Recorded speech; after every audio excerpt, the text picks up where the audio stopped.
What's going on, guys, and welcome back to the channel. My name is Kangas and I'm here to talk about our mid-patch update. Who's OP, who's not, who's moved, and who's hot. I'll answer all of your questions in this video with our updated tier lists and analysts' thoughts. But first off, our question of the day is, what's been your favorite mythic item so far? I love cheesing Ashe support with Imperial Mandate personally. I really don't think it's balanced, but I do think it's fun. Let me know your answers in the comments down below. Now let's get into the video. With the holidays around the corner, Riot has actually pushed for some balance changes this time around, so we're gonna actually have some new content to discuss on top of our typical mid-patch update. For items, Sunfire Aegis has been nerfed. Rather than having its damage ramp up by 12% per second, it'll now only ramp up by 10%, meaning it caps at a 60% maximum. Another nerf to the item should finally leave tanks a bit more manageable than before. Next, let's talk about the top lane. First, Malphite's magic resist has been lowered from 32.1 to 28. We think Malphite should be easier to counter. There are plenty of AP champions like Mordekaiser or maybe even some battle mages that can now fight against Malphite with this nerf. We've dropped him down to the S tier as a result. Next up, Gangplank has gotten a small buff to his armor per level, having it increased from 3 to 4. While this does help his scaling, we don't think this buff is quite enough to push him up a tier just yet. Now, onto updates on the initial 10.25 changes. Let's kick things off with the top lane.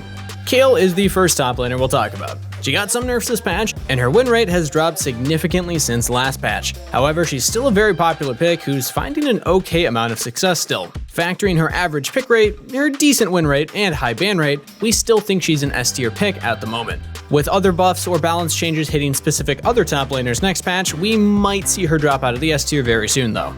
Next is Pantheon, who received a hefty set of changes to push him out of the support role. Long story short, he's pretty powerful right now and borders the OP tier. We've actually moved him up into the OP tier because of his power as a flex pick. That's a word that you'll be hearing a few more times in this video. We're confident he's at least a high S tier pick, but because you don't know where he's going, he holds much more power than he should otherwise during pick and ban. You can guess from us saying this that yes, he's a strong mid laner as well, and surprisingly enough, he's still being played as a support. A lot less, but players are still making him work in the bot lane as well. Watch out for this guy because he's made a huge jump this patch. Aurelia also received a number of buffs this patch that have helped her out a ton. Her win rates have jumped up significantly, and she's become a very popular pick in high elo. Thus, we've actually had to move her into the A tier alongside a very similar set of champions. Next is Mordekaiser, who also received a buff to his Q. This buff has made him a bit stronger, but we'll leave him in the B tier for now. This buff wasn't a big one, and his win rate is still pretty low, but he definitely thrives in winning matchups and can influence games heavily with his high damage output and powerful ultimate ability. The biggest surprise this patch is that Nasus has actually popped off. We've had to move him up to the B tier as his win rate has stabilized. Alongside a small buff to his Q, our analysts stated that they believed a part of his return is because of the nerf to tank mythics. Nasus is supposed to win hard against tanks, but he was struggling a bit more than he should have with how powerful the items were. He's doing a little bit better against them now, meaning there's no longer a question over who's the top dog in regards to scaling. Aside from these changes, we've also had a few other adjustments as well. First up, Aatrox has moved up to the A tier, as he's been slowly rising up as the meta is slowly settling in. The nerfs to tank items have given him a chance to shine as he's once again a safe, reliable pick. With the new items this preseason, Aatrox is as strong as ever and is especially powerful in high elo with players that know how to use them. Next up, Maokai, Jax, and Fiora have all been moved into the A tier. While still powerful, we've reevaluated them by comparing them to the other S tier picks as the meta has shifted a bit. They're a little bit weaker comparatively, and to illustrate this, we had to move them down the tier list. Thus, our only OP pick currently is Pantheon, followed up by Malphite, Shen, Wukong, Darius, Camille, Ornn, and Aatrox in the S tier. The jungle has had some very big developments this patch. A lot of unpredictable changes occurred, so let's start talking about what exactly happened. First things first is Kayn. He got big nerfs this patch, and he's no longer an OP pick.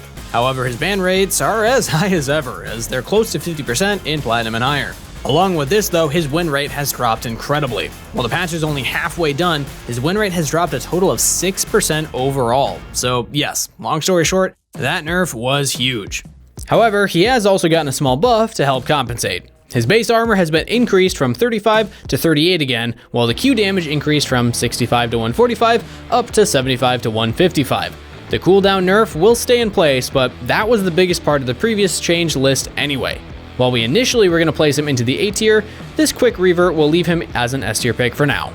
Amumu did receive some nerfs this patch as well, but we're going to keep him in the S tier. The story looks very different for those of you in high elo though. It should already be clear to players in higher brackets that Amumu has fallen off as the risk involved in picking him no longer really justifies the potential reward. For lower and mid elo players, however, Amumu still remains a solid champion as he still holds a close to 52% win rate overall. If you're looking for a high impact tank jungler and you're playing against players who won't punish you for picking him, Amumu is still a fine champion to lock in. Warwick also got buffed this patch, and the changes did him justice. We'll happily keep him in his placements in the B tier for now though, but he definitely deserves it. We moved up Wukong at the beginning of the patch to the B tier as well. Just like Warwick, he received a buff to help him out, and he's comfortably sitting in the right place for now. Rengar also got a massive buff to his jungling as his W heal went up significantly. Following this, his win rate has also bumped up significantly, as we've seen his win rate increase 4 whole percentage points overall. Like the last two, he was moved up to the B tier and will stay there. A buff we actually undervalued going into the patch was the buff to Echo Jungle. He was doing extremely poorly, and we thought this buff would bump him up a bit, but not to the extent that it has this patch. Echo is an S tier pick. His passive damage to monsters went up by an entire 100%, meaning that his clear speed has skyrocketed this patch. He's a powerhouse once again, and he's an incredible flex pick that also opens up the jungle pool to some more magic damage options. Speaking of AP junglers, no, not Amumu, this one is Nidalee. As our analysts expected, she's a B tier pick overall after the buffs this patch. In high elo, however, she's making her comeback and clawing for a top tier spot. Another champion that's once again returning to his former glory is Lee Sin. He's got a ton of buffs this patch, including a revert to the previous nerf to his W. We've moved him up to the A tier as he's gained an incredible amount of popularity. After the patch launched, he blew up overnight, and the general consensus is that he's more than just playable. He's quite good, especially in the hands of a skilled player. Gragas also got a buff this patch, but unfortunately we'll still leave him in the C tier. Overall, he still holds a 47% win rate, and we think that most players aren't able to play him to his full potential. What can I say? You have to aim all of his abilities. In high elo, he seems a bit higher than C tier, but for all the player base overall, we can't make this shift just yet.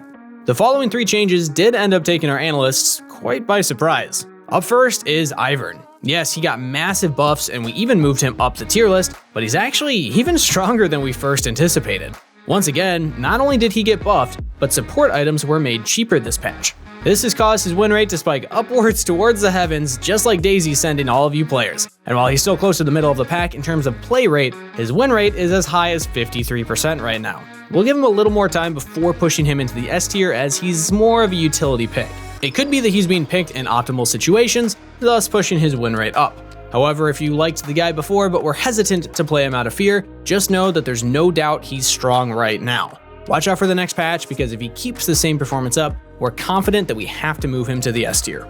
Even more surprising than Ivern is what happened with Karthus. He got the smallest buff imaginable, and his win rate has jumped up 5% in Platinum and higher. Riot stated in their patch notes that they expected his win rate to rise organically as players figured out how to build him. The numbers didn't seem to add up really. His Q's AP ratio was increased slightly, and he got a negligible mana buff to his Q as well. Looking deeper into it, our analysts have noticed that more players are building Liandry's this patch as opposed to last patch, where a lot of people were instead using Night Harvester. Having access to the burn alongside some extra mana can make all the difference for Karthus. He's been shifted up another tier and we'll place him in the B tier for our mid-patch update. Talia is another champion we didn't expect to pop off this hard after a buff. Now, don't get me wrong, our analysts knew that this change to her Q was massive for jungle. They even moved her up a tier for it. For reference, her win rate was at 40% last patch. That's abysmal, like really bad. While we initially thought this buff would make her playable again, it's done more than that, and her win rate has increased by 10 whole % this patch. We moved her up to the A tier as a result. In high elo, she's seen a good amount of success, and we might have to move her up for high elo specifically, but overall, she seems like a solid above average pick for most players. All it took was a massive buff to her clear speed, and things have taken a turn for the better. This is very similar to what happened to Echo this patch, and it seems like this coming season will depend heavily on a champion's ability to clear the jungle. It's possible that it'll matter even more than previous seasons, as faster jungle clear means a faster mythic item power spike. The final 2 changes are that we've moved Olaf into the S tier and Pantheon into the A tier. Various nerfs to other champions have paved the way for Olaf to push his way into the S tier. He has received a small nerf in this quick update, however, as his Q slow has been reduced from 29 to 45% to 25 to 45%. while his W's attack speed was also lowered from 55 to 95% to 50 to 90%. They're not significant enough to change things up though. He's been on the cusp, and we think he's ready to claim his throne. While his play rates are still kinda low, he holds a ridiculously high win rate at around 54% in some high elo brackets. Pantheon Jungle has also made its return because of the damage buffs he got this patch as well. The nerfs he got don't really affect his jungling at all, and his clear speed did go up this patch since his Q has a higher refund on the short cast, and also because he refreshes his passive on recall. Our OP picks for this patch are still Hecarim, Graves, Kha'Zix, and Nunu. Following them in the S tier are Evelynn, Rammus, Amumu, Echo, Olaf, and Kayn. Unfortunately, we've got to do it to you guys again this round. We try to keep that OP tier as exclusive as we can, but again, it's preseason and things are going to be as far from balanced as they'll ever be. We've got a ton of OP picks this patch as the meta has shaken up quite a bit, but we'll go over that in just a bit. First up, let's talk about those changes that happened. Fizz got massive mana nerfs this patch. Just for your peace of mind, his win rate dropped 3 whole % in high elo. So yes, the nerfs did a good job of toning him down. However, turns out he's still OP, just a lot less OP than before. If that's hard to picture, imagine having a sword fight with someone, except your sword is a stick. In comparison, your opponent's is made out of the highest grade metal out there and handcrafted by a master smith. The nerf has made it so that you're still using a stick, but at least the sword they're using is just a normal one now. Still unfair, but a little less unfair.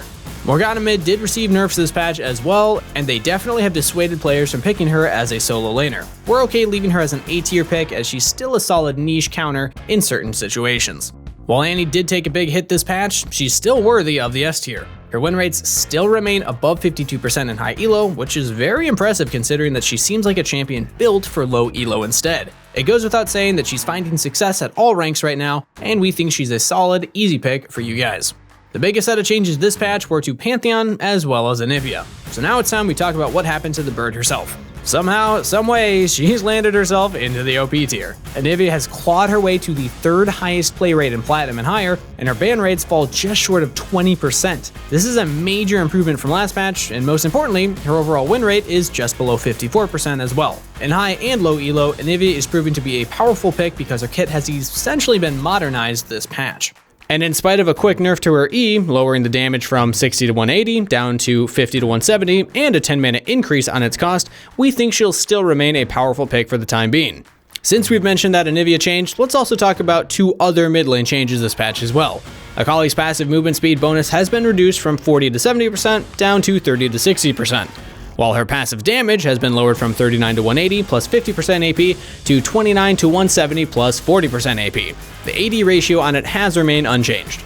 Also, Galio had his W's cooldown increased from 16 to 12 seconds to 18 to 16 seconds. While Galio will remain in the S tier, we've dropped Akali down from OP into the S tier after this change. For AD assassins, Talon got buffs to this patch as well, and we're going to keep him in the A tier for now. He's underperforming overall, but he's finding success in elite levels of play. It's hard to drop him any lower in spite of his 48% overall win rate because at the end of the day, higher elo players have found that he definitely works. As other players get more used to him, we should expect his overall win rates to rise as well.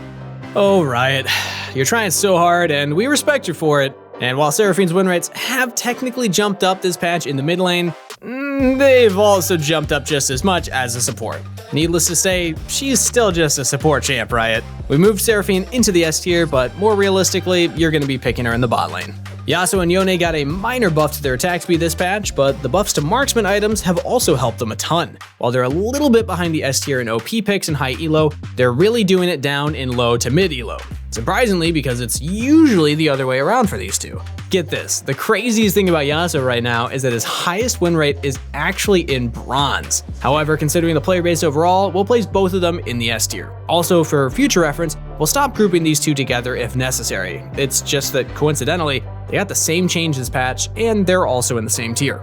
Finally, we've placed Pantheon into the OP tier. We'll admit that the Pantheon placement here is definitely something you can write off if you don't agree. He's somewhere on that border of OP and S tier, but once again, we're going to round it up in this case because of his incredible flex potential across several different roles. I'm certain that a lot of you guys understand the frustration of seeing him locked in this patch because you honestly have no idea where he could go. We've got 4 OP picks in the mid lane now: Zed, Pantheon, Anivia, and Fizz.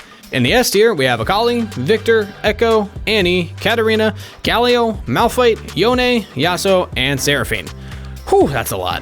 With all those item changes this patch, we've seen the bottom lane meta shift significantly, but in various directions. It's hard to draw any correlation here, so we'll just run through the changes as we get to them. First up, let's follow up on those big Samira nerfs. Her loss of utility and lifesteal have definitely made her weaker, and we finally moved her down to the S tier as a result. Her ban rates have dropped significantly and are only at 60% as opposed to 75% in Platinum and higher. We don't mean that sarcastically either, as this is a huge 15% drop in ban rate, as players are now more open to letting her through the draft. Jhin got a small nerf to his Q alongside the nerfs to lethality items. To adjust, players have started building Gale Force more on him, increasing his mobility significantly. As a rather immobile Arxman, this is a very nice addition to his kit, thus he's just gonna stay in the OP tier. Twitch also got buffs this patch, and alongside shifts to the meta, he's made incredible progress. His win rates have stabilized, and we've bumped him all the way up to the A tier as a result. Now, let's talk about other changes that we've made. First, Kai'Sa is now an OP pick. She's the most picked marksman in high elo, and her win rates are solid. It seems that mobility is key right now, as Vayne is another pick who's definitely on the OP side. While Lucian's win rate is still slightly below 50%, he's an incredibly popular pick right now, and with the cheaper marksman items this patch, it's easier for him to hit those mid-game power spikes. Therefore, he's been moved up to the A tier as well. Tristana's win rate skyrocketed this patch, and this is probably because of that Infinity Edge buff. She's able to build other items she couldn't previously, and it's looking much better for her now. Tristana is weird. She actually snowballs extremely hard and does rather well in all-ins. The issue is that using her one and only form of mobility requires a ton of commitment. With easier and stronger power spikes, Tristana is popping off this patch. The final two changes we've made are that we moved Senna and Varus to the C tier, and Swain into the A tier. We've removed some other mages because of low play rates, but if they return to play, they'll return to the tier list as well. For example, Swain is still making his presence known as a bottom lane mage. While he's most commonly played as a support, he can make that shift into a carry role when his team needs some heavier magic damage. The Swain Leona and Swain Pantheon kill lanes are gaining a little more popularity these days, and with that much lockdown, it can definitely get difficult to not fall victim to a cheesy kill followed by a high-tempo snowball. Senna and Varus are underperforming as of late, and while we did want to bank on Varus' potential to find new builds, the change to more aggressive and fast-paced games doesn't seem to favor either of these champions right now. Self-sufficiency seems to be a bit stronger than utility at the moment. Thus, our OP picks are Kai'Sa, Jhin, and Vayne, followed up by Samira, Ashe, Draven, Ezreal, Misfortune, and Tristana in the S tier. Now, let's wrap it up with supports. There weren't many changes to champions this patch, but we did have those big support item buffs. First, let's talk about Lulu. Lulu got some buffs to further solidify her role as a support. There weren't massive change lists for her like Pantheon or Anivia, and thus it's no surprise that she'll just stay as an OP tier pick for now. Rell has been charging onto Summoner's Rift, and she's doing pretty decent right now for a recent release. Her win rates are rather low, but that's to be expected. Our analysts think that she's actually very solid and are certain her win rate will rise as players get used to her. There is a ton of skill expression in Rell's kit, and there's no way players are playing her to her potential 1 week after release. Not everyone's playing the preseason too. We placed her in the S tier this patch, but not because you have to lock her in and run it down. You'll need to learn her first. But we've determined that she is indeed very powerful because of her stacked kit. There's so much incredible utility, and Rell is a blessed champion to put it bluntly. She can steal resistances, break shields, and comes with an incredible amount of utility. Also, she's got a slight adjustment so that self-casting her E while in combat will no longer unbind her target. One day, I will get a win with her. The final shifts we made to the OP tier list are that Thresh has been moved into the OP tier, Seraphine and Maokai into the S tier, Pantheon into the A tier, and finally Rakan down to the B tier. Thresh's shift is straightforward. He was pretty close, but he's clearly performing just as well as other OP picks, and we had to move him up to convey this. Maokai's been popping off, especially in high elo with his oppressive Imperial Mandate and Demonic Embrace build. If you thought AP Maokai saplings were annoying last season, well, hate to break it to you, things just got worse. Oh, and by the way, all of Maokai's abilities have crowd control, so all of them can imply Imperial Mandate. Like we mentioned in the mid lane, Seraphine got buffed, and of course, that impacted her way more as a support and made her incredibly strong. We've moved her to the S tier as she's a lot less fragile now. Pantheon's changes have made him significantly less popular as a support, but he's still decently strong. Also, there's that magic word, flex potential. Thus, we'll comfortably place him in the A tier for now. Finally, for supports, Rakan is a little bad. He's not super weak, but he just feels lackluster compared to many other support champions in terms of how much impact they have on the game. There are other tankier picks who can provide incredible lockdown and utility, while other enchanters have been made much stronger this season as a result of either Moonstone Renewer or the good old Imperial Mandate, suddenly turning them into battle machines. Rakan is just falling behind. Our OP picks this patch are Thresh, Lulu, and Leona, followed by Bard, Morgana, Nami, Janna, Alistar, Brand, Nautilus, Maokai, Seraphine, and Rel in the S tier. Yeah, that's a lot. And just like that, that'll wrap up our mid-patch update. Thanks you all so much for watching. If you guys like this kind of content, make sure to subscribe and also check out our website, ProGuides.com, where we've got plenty more of it. Also, don't forget to answer our question of the day. You might even get your question featured in a future video. And also, happy holidays. They're just around the corner. We didn't forget. As always, good luck on the Rift. Stay hydrated and wash your hands.